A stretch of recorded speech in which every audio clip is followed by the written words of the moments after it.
Ayan, oh. Ano na, nag-ano na yung mga roses, oh.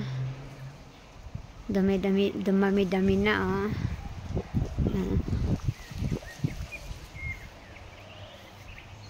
Di ba ang ganda? Yan. Facing kasi doon, eh, kaya hindi ko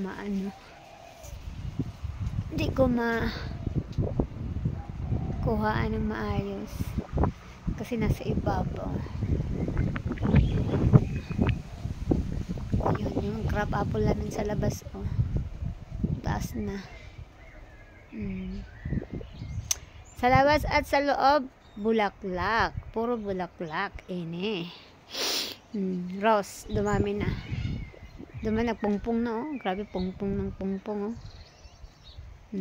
Pungpong. Pungpong siya. Pati doon sa ano, oh. Taas, oh.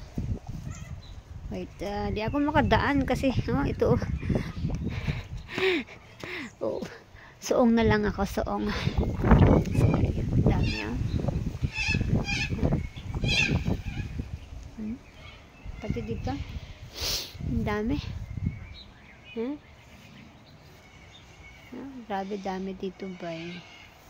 Lalo na dito. Yan yung crab apple namin.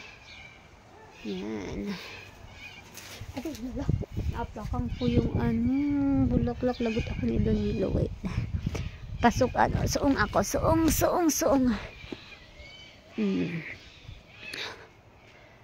Yep. Ang ganda ng ano. Daming bunga dito din. Ay, mga bulaklak ko. Tumigil kasi ang ulan, kaya sabi ko makapagkuha nga ng video. Yun yung crab apple sa labas. Mataas na kasi, kaya ano, nakikita din sa labas ng bakod. Ayun, okay. Magandahan lang ako kasi madami na. Sana meron kaming ganito sa ano, sa Pilipinas, yung ganitong klaseng rose na lumalaki. Kahit nga doon sa ano, oh, sa dulo, meron nga rin ano doon, oh, yung tawag dito, roses. Yan ang roses, ah. May roses din doon sa baba ng ano, yellow wattle na malaklak.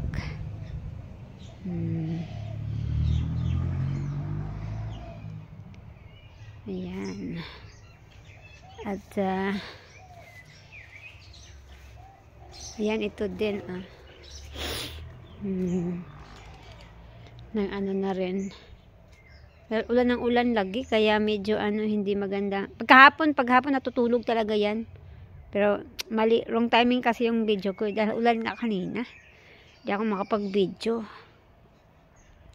Ayun, madami-dami na rin. Hindi pa siya puno, pero ano, madami-dami na rin, nagkalat na nga lang. Pero madami pa siyang ano, yung hindi pa ano. Ito nga rin, ah.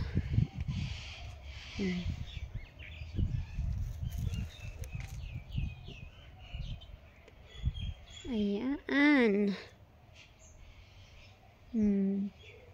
Meron din palang puro ano, no? Puro dilaw lang.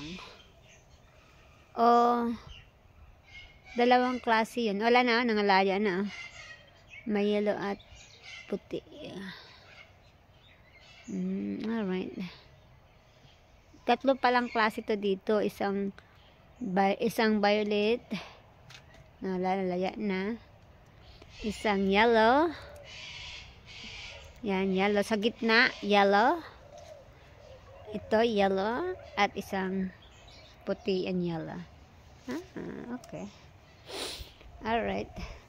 Ginaakit na ako kasi parang paulan na naman. Okay, bye-bye.